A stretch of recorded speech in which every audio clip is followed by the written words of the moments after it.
Hello friends, welcome back to my channel. तो हम लोग इंडियन एविडेंस एक्ट पढ़ रहे हैं और हम लोग आज कंप्लीट करेंगे सेक्शन 5 को। तो सेक्शन 5 में हम लोग मीनिंग और एक्सप्लेनेशन को इसके समझेंगे और सेक्शन 5 के कुछ एक्सेप्शंस को भी देखेंगे जो कि बहुत ही इंपॉर्टेंट है। तो आइए अब स्टार्ट करते हैं। हाँ, तो हम लोग अगर सेक्शन 5 के को अगर प्लेन रीडिंग करें तो वो कुछ ऐसा है कि evidence may be given in any suit or proceeding of the existence और non existence of every fact in issue and of such other facts as are hereinafter declare to be relevant and of no others. तो इसका section 5 का मोटा मोटा मतलब ये है कि एविडेंस जो है वो केवल और केवल फैक्ट इन इशू और रेलिवेंट फैक्ट के लिए दिया जा सकता है। कोई भी ऐसा फैक्ट जो कि ना फैक्ट इन इशू है ना ही रेलिवेंट फैक्ट की कैटेगरी में आता है, उसके लिए कोई भी एविडेंस कोर्ट अलाउ नहीं करेगी। अब आइए हम लोग सेक्शन 5 को तोड़ कर समझते हैं ताकि इसका मीनिंग हम लोग को बहुत अच्छे से क्लियर हो सके। तो सेक्शन 5 कह रहा है कि evidence may be given in any suit or proceeding. Suit or proceeding मतलब सूट होता है सिविल केसेस को के ट्रायल को सूट बोला जाता है और क्रिमिनल केसेस के ट्रायल को प्रोसीडिंग बोला जाता है। ऑफ द एग्जिस्टेंस और non existence of every fact in issue and of such other fact as are hereinafter declare to be relevant. Fact in issue और relevant facts के existence और non existence के लिए evidence दिया जा सकता है कि फैक्ट इन इशू या रेलिवेंट फैक्ट है या नहीं है। फैक्ट इन इशू और रेलिवेंट फैक्ट क्या होता है ये मैंने अपने प्रीवियस वीडियोज में बहुत अच्छे से एक्सप्लेन किया हुआ है, फिर भी यहां पर आपको समझाने के लिए मैं बता देता हूं। फैक्ट इन इशू सबसे मेन फैक्ट होता है। किसी भी केस का सबसे मेन फैक्ट जो होता है वो फैक्ट इन इशू होता है। जैसे कि अगर केस मर्डर का है तो फैक्ट इन इशू होगा कि क्या ए ने बी को की जान ले ली, ये फैक्ट इन इशू होगा। रेलिवेंट फैक्ट क्या होता है? रेलिवेंट फैक्ट वो फैक्ट होता है जो फैक्ट इन इशू को के प्रासंगिक में होता है, यानी कि लॉजिकली कनेक्टेड फैक्ट होता है। जैसे कि जिस स्थान पर हत्या हुई, अगर मान लीजिए मर्डर का केस है तो जिस स्थान पे हत्या हुई उस स्थान पे जो हथियार बरामद हुई उस पर ए के हाथों के निशान थे। तो ये फैक्ट इन इशू नहीं है, ये मेन फैक्ट नहीं है, केस का मेन मुद्दा ये नहीं है, लेकिन ये एक ऐसा तथ्य, एक ऐसा फैक्ट है जो कि लॉजिकल कनेक्शन बता रहा है हम लोगों को फैक्ट इन इशू से, है ना। इसके होने नहीं होने से फैक्ट इन इशू का होना नहीं होना निर्भर करेगा, तो वो रिलेवेंट फैक्ट है। तो इन फैक्ट्स के लिए एविडेंस, इन फैक्ट के एग्जिस्टेंस या नॉन एग्जिस्टेंस के लिए एविडेंस दिया जा सकता है। एंड ऑफ नो अदर्स, अन्यथा किसी भी फैक्ट के लिए एविडेंस नहीं दिया जा सकता है। तो मोटे मोटे तौर पर हम लोगों को सेक्शन 5 से दो बात समझ में आती है।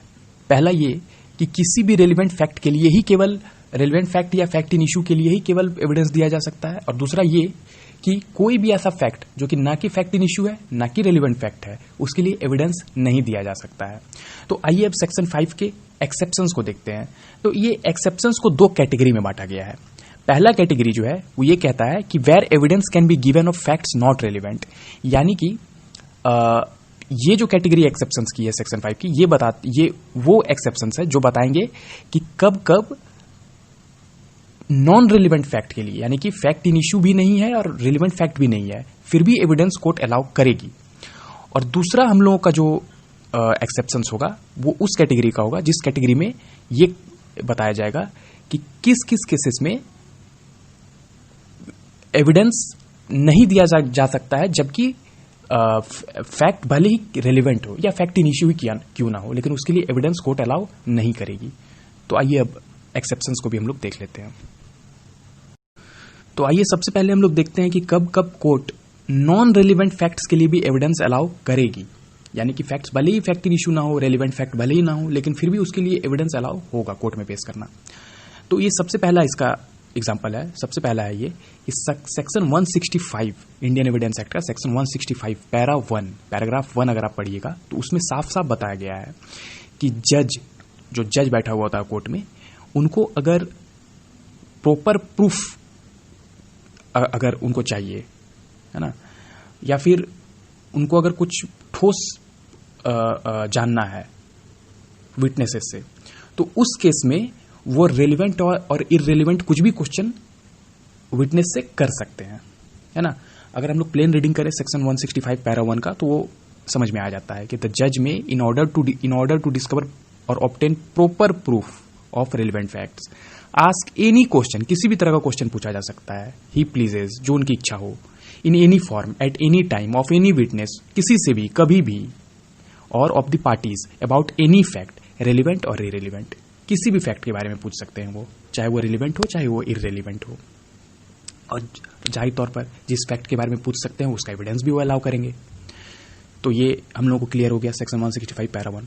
दूसरा एग्जांपल है इसका सेक्शन 155।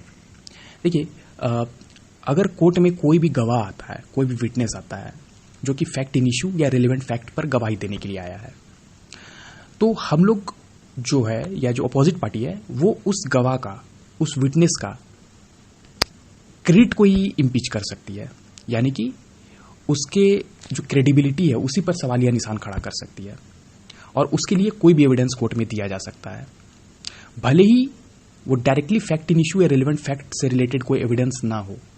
केवल और केवल गवाह की क्रेडिबिलिटी को इम्पीच करने के लिए, उसके क्रेडिबिलिटी को, उसके भरोसे को खराब करने के लिए कोर्ट के सामने दिया गया हो तो कोर्ट अलाउ करेगी। इसको अगर हम लोग ऐसे एग्जाम्पल से समझे तो मान लीजिए कि एक विटनेस आया है, वो कोई रिलेवेंट फैक्ट के लिए बयान दे रहा है, तो evidence may be given that the witness has been bribed. तो अपोजिट पार्टी क्या कर सकती है, ये एविडेंस कोर्ट में दे सकती है कि ये जो विटनेस आया है इसको घूस दिया गया है, इसको पैसे खिलाए गए हैं ऐसा बयान देने के लिए। तो ये जो एविडेंस है विटनेस को पैसा खिलाने वाला, ये भले ही केस से डायरेक्टली फैक्ट इन इश्यू ना हो या ना ही कोई रिलेवेंट फैक्ट हो, ये एविडेंस तो विटनेस से रिलेटेड है ना, लेकिन फिर भी इस तरह के एविडेंसेस को कोर्ट अलाउ कर देगी। आइए अब हम लोग दूसरे तरह के एक्सेप्शंस को देखते हैं, जिसमें कि भले ही रिलेवेंट फैक्ट हो लेकिन फिर भी कोर्ट उसके एविडेंस को अलाउ नहीं करेगी। तो इसमें सबसे पहला एग्जांपल निकल करके आता है सेक्शन 56।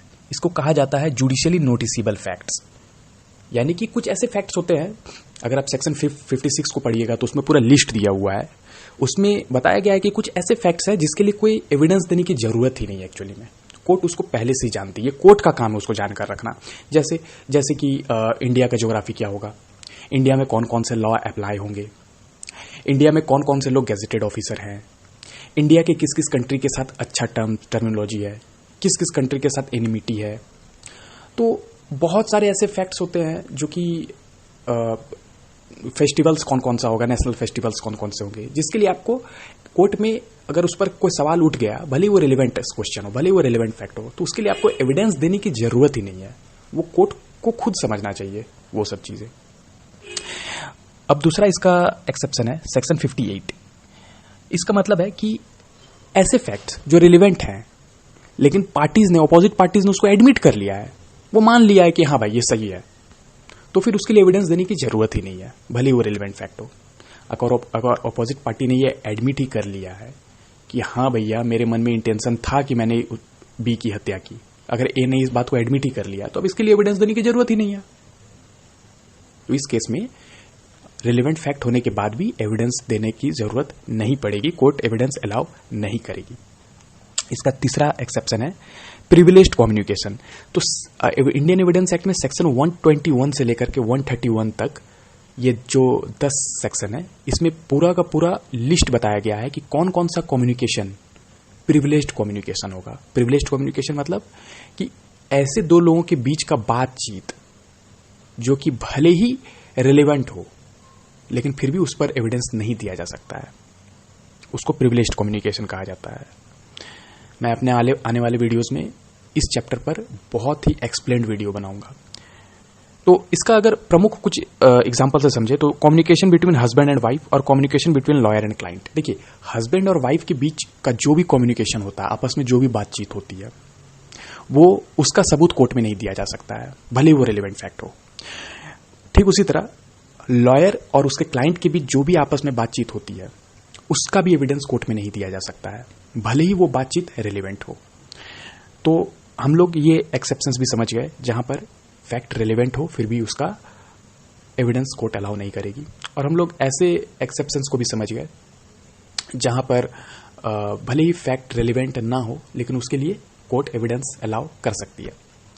तो हम लोग आज पूरे सेक्शन 5 को समझे, सेक्शन 5 के पूरे एक्सेप्शंस को समझे। अब आने वाले क्लासेस में हम लोग और ज्यादा सेक्शंस पढ़ेंगे और बारीकी से पूरे इंडियन एविडेंस एक्ट को क्लियर करेंगे। तो मुझे लगता है कि मैं आपको अच्छे से समझा पाया हूँ। अगर आप लोगों को फिर भी कोई भी प्रॉब्लम हो, कोई भी डाउट हो, किसी भी तरह का कोई सवाल हो, तो आप लोग प्लीज़ कमेंट सेक्शन में मुझे क्वेश्चन कर सकते हैं, अपना डाउट बता सकते हैं। मैं ज़रूर आपको रिप्लाई करूँगा। और अगर मेरे वीडियोस आपको अच्छे लगते हैं तो प्लीज़ चैनल को सब्सक्राइब कीजिए, वीडियो को लाइक कीजिए। Thank you. Have a good day.